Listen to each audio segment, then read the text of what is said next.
கண்ணு மொழி காக்காமுள்ள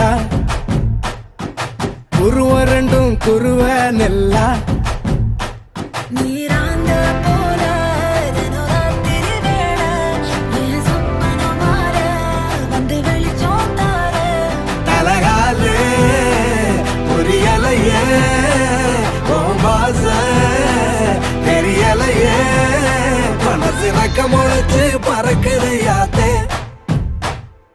கண்ணு மொழி காக்காமுள்ள உன் குருவ ரெண்டும் குருவ நெல்லா. I love to walk on the beach. The best thing about beach is I love the sunrises. நம்ம client ஒருத்தர் கன்னியாகுமரியில இருக்கிறாரு. He have a resort there. Sunrise, sunset, both at same place. நடுவுல திருவள்ளுவர் வேற இருப்பாப்ல. Oh. Shall we go? போய் photo எடுத்து அனுப்பு. I'll put it on Instagram. Very nice. நேசத்துக்கும் பாசத்துக்கும் Aha